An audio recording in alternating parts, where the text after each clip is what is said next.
Hey, don't buy gold right now. Buy gold stock. My advice continues to be get out of dollars. This is not the time to buy gold. Wait, did Peter Schiff just say don't buy gold? The man who's been warning us about the dollar for decades is now telling people to hold back? But here's the twist.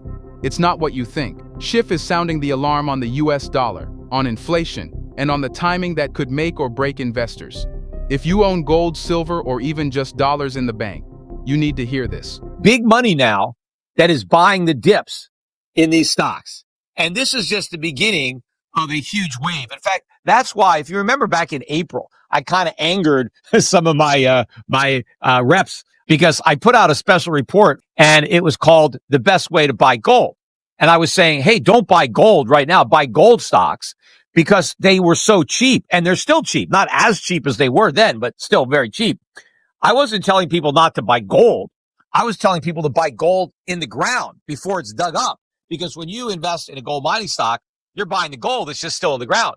When you go to Schiff Gold, you're buying the gold that's already been mined and fabricated and made into a nice, pretty coin or a bar, right? And you're buying that.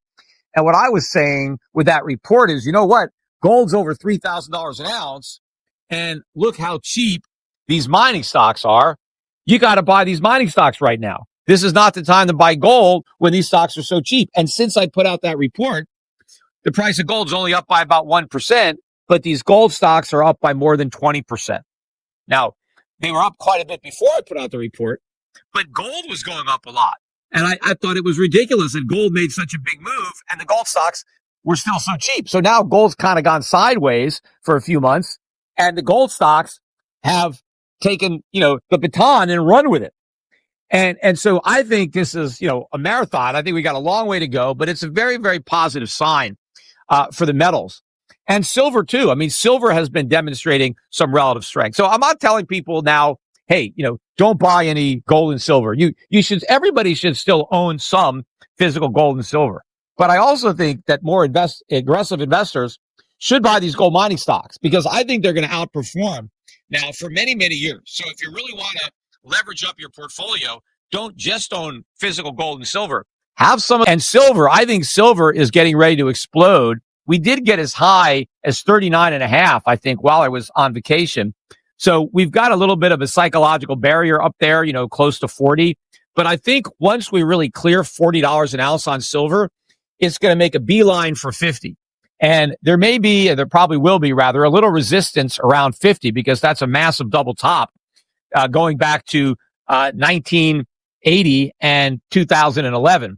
But once we take that out, I think it's going to explode higher. And I think we'll be headed towards $100 an ounce in silver. Of course, gold's going to be 4,000 by then, but that still means you get a better bang for your buck in silver. So I think the entry point is perfect. I think if, you don't have enough gold or silver, call Schiff Gold. In fact, we just redid our whole website. Today I don't like to say anniversary. It's been 54 years since Nixon took us off the gold standard. It was August 15th, 1971. And, I did a special video. In 2021 on the 50-year anniversary? I did a special video. And in that video, I just, went back to 1971, what Nixon did, and then what has happened since. And it's a great video. It's about 12 or 13 minutes long. So if you haven't watched it, look out for it. I just put it on my Twitter account. And just since then, in the 4 years exactly since I made that video, the national debt is up by $9 trillion. And the price of gold is up by 85% in those 4 years. Now, of course, if you want to go back to 1971, I mean, the national debt was tiny. I mean, it's like, it wasn't even it didn't even get to $1 trillion until 1980. So I don't remember what it was back then. Maybe it was a couple $100 billion, right? And now it's, 37.5 trillion. But gold, since Nixon took us off the gold standard, and when he did that, gold was $42.22 an ounce after two devaluations from 35. Gold is up 8,000% since then. 8,000%. Now, it's really not gold going up, right? Because gold's the same, right? Gold, an ounce of gold hasn't changed. It's exactly the same as it was 54 years ago. A lot of other things have changed. A lot of other things have improved. Some things have gotten worse, depending on, what you're looking at. But gold hasn't changed. It never changes. It's eternal. It's exactly the same. What's happened is the dollar's value has collapsed, and it's lost almost all of its 1971 purchasing power. I mean, it retains a fraction of it, right? But it's lost most of it. And, if you go back to 1971, prior to that, 1968, they had hearings on taking the U.S. off the gold standard, removing the gold backing. And my father, Irwin Schiff, is one of the few people that testified against it. The chairman of the Federal Reserve, the secretary of the Treasury, right? Those guys were all in favor of getting off the gold standard. And they actually said that gold was weighing the dollar down. And if we freed the dollar from gold, the dollar would gain value and gold would go down from $35 an ounce. My father said the opposite, that gold would go up if we left the gold standard. And of course, it went from 35 to 850 in 1980. So just as they are today, the Secretary of the Treasury and the Federal Reserve were completely wrong. And I'm right? I'm carrying on my father's tradition about being right. Because, when I made that video 4 years ago, I said buy gold. I mean, it was actually a promotion for Schiff Gold. The video ends with buy gold now. And if you bought gold then 4 years ago, you're up 85% just since then. But, I don't think this bull market is over. Again, we've got a long, long way to go because the dollar has a long way to fall. I think this trend is going to go hyperbolic. I think when we go back to QE the next time and the Fed starts cutting rates, the economic data that's been coming out, technically the market sentiment looks good, but the economic fundamentals of stagflation are very strong for gold, right? Because we got last week, we got the disappointing jobs data, which was so bad. Not only did we miss estimates, but they revised down the prior 2 months by the most in 50 years. We barely create any jobs. And if you remember, if you're a regular listener of my podcast, not the Friday market wrap, which, again, I'm going to keep doing this market wrap, but I also do my podcasts. And on the Fridays where the May and June jobs numbers came out,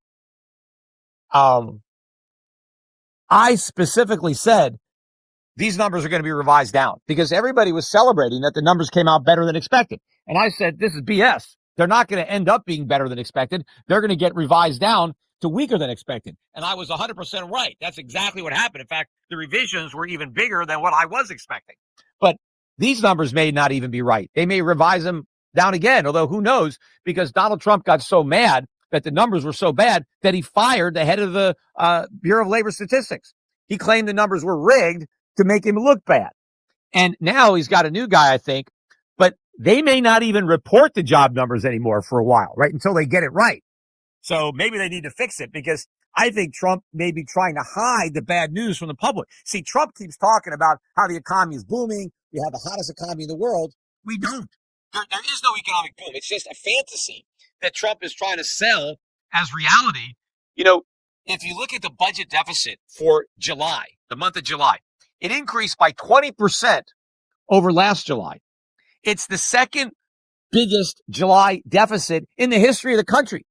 The only July where we ran a bigger deficit was 2021 when we had all the COVID stimulus. Well, we don't even have that anymore. And we got the benefit of all the tariff revenue. Yet even with the tariffs, we still have the second biggest July deficit ever. Now,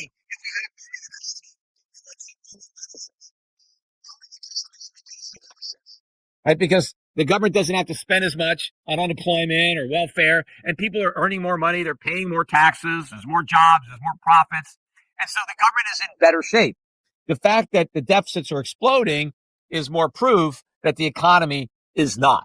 In fact, if you look at a lot of other economic data, the signs of stagflation are everywhere. In fact, this week, yesterday, we got the producer price index for July spiked up 0.9, way more than expected. Year over year number, much bigger than expected. I've been saying for a while, inflation has bottomed and is headed much higher. And now we're starting to see it in the data. Of course, we're going to see bigger and bigger prints in the months ahead as a lot of the tariffs really start to get factored in to these prices. And of course, businesses are going to end up raising prices by more than the tariffs. I mean, not only are they not going to absorb the tariffs, not only the consumer is going to pay more because as the prices go up, sales volumes go down. And so now businesses are forced to generate profits on lower sales. So how do they do that? Well, they need to increase their margins. So they have even higher prices and they try to make a profit with a smaller group of customers. But it's not just the tariffs and the need to, increase margins that are going to cause prices to go up. The dollar is very weak and is going to get a lot weaker. In fact, the dollar fell again this week. And even though we got a big bounce in the stock market, again, we had new highs this week, record highs, NASDAQ, S&P 500, right? That's all a bunch of speculation. Those markets really don't tell you anything about the economy.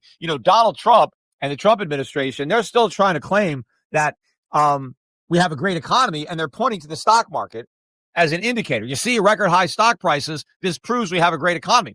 Well, Donald Trump said that under Biden, we had the worst economy in the history of the country, yet we set multiple record highs in the stock market under Biden. So, the stock market means nothing, right? The stock market can go up even though the economy is lousy. And that's actually what's happening. The stock market is just a bunch of speculation. But the real markets are the foreign exchange markets, right? And the dollar keeps going down. The dollar is very close to the lows that it hit when it was collapsing following, Liberation Day. So you got a problem with the dollar. The weak dollar is going to put upward pressure on prices because, the dollar's going down. So we need more dollars to buy our imports. That's on top of the tariffs. But look at the bond market. The bond market was down on the week, meaning yields went up. The 30-year U.S. Treasury closed the week at 4.93. We are almost back at 5%. We are not far off the lows. The reason that Donald Trump initially called off the phony reciprocal tariffs was because he said the bond market was yippy. Well, it's still pretty yippy because it's about where it was back then. There hasn't been a recovery. And that's because there's real money in the bond market, right? Nobody is buying treasury bonds for, to speculate and get rich, right? It's not a meme stock. This is serious money that is selling U.S. treasuries. So the real money is getting out of dollars, getting out of treasuries, and getting into gold stocks, buying foreign stocks. That is what's going on. Foreign stocks are jamming. I have a foreign dividend payer fund that we also manage. I think it's up about 35% on the year. The S&P, I don't even know if it's up 10%, 9%. Foreign markets are, leaving the U.S. in the dust. It's like the U.S. stock market is standing still now because money is being sucked out of the U.S. economy and it's being brought back into the rest of the world. And that trend is going to continue as the U.S. economy slips deeper into stagflation. We're going to have a weakening economy. We're going to have strengthening inflation. The government might try to hide the numbers from the public, but the reality is going to show up in the bond market, in the foreign exchange market, in the precious metals market. And so my advice continues to be get out of dollars before the dollar loses any more of its purchasing power. Convert your fiat into real money. Buy physical gold and silver. Keep buying it. I know that I talked to a lot of the reps at Schiff Gold, and sales have been relatively lackluster this year, despite the fact that gold's up 25%. It's not a bad year. It's doing a lot better than the stock market this year. Gold. People are worried that they're buying the high. You're not buying the high. You're buying today's high, although gold was a bit higher. But a few years from now, it'll look low. You're going to have to get used to buying the highs. If you're going to keep buying gold, right? Moving into the market, buying a little bit more every year, converting your savings into gold, get used to paying higher and higher prices because the dollar has one way to go, and that's down. And that means the gold price has one way to go, and that's up. That doesn't mean it goes up every day, and that doesn't mean it never declines, but the declines are going to be very short. And that's because there's big money, right? The major central banks, and maybe it's some of the not major central banks, all the central banks are de-dollarizing. And when you're de-dollarizing, how do you get out of dollars? You have to buy something with your dollars. They're buying gold, right? They don't want to necessarily buy euros. They don't want to buy yen or British pounds. What's so great about those currencies, right? They're all flawed. So the obvious choice is gold. Gold is the biggest competitor of the U.S. dollar.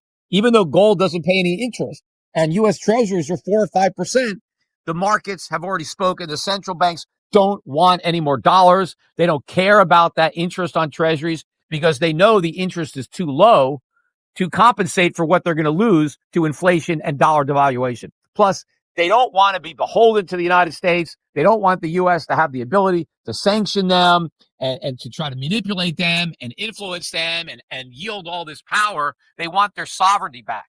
They want out of this, U.S. dollar hegemony where, we jump, we say jump and the rest of the world is like, how high, right? They don't want to march to the beat of our drum.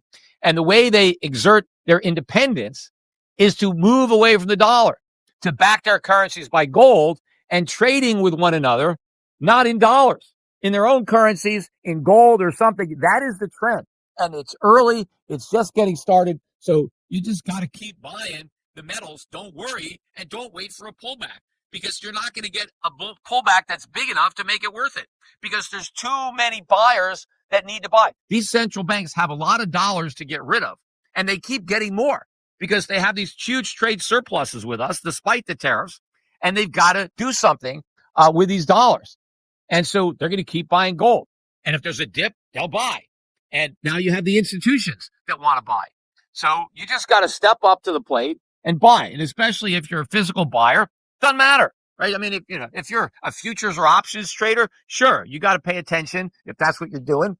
But if you're buying gold and silver as a store of value, as a long-term inflation hedge, as an alternative to just holding cash in the bank or buying these low-yielding bonds, then don't matter. Just buy it now. And you know what? If you get lucky and the price goes down, well, then the next time you buy, you'll get a little more, right? When gold goes down, it's not a bad thing. It's a good thing. It's an opportunity, right? Because that means the next time you buy, you get more gold for your dollar, right? Now, chances are the next time you'll buy, you're going to get less gold because your dollar is going to buy less. Schiff just flipped the gold narrative on its head. But this is only the start.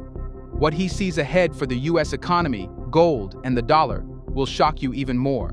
So make sure you hit that like button, subscribe, and tap the bell icon so you don't miss the next big update. Trust me, you'll want to be there when the next prediction drops.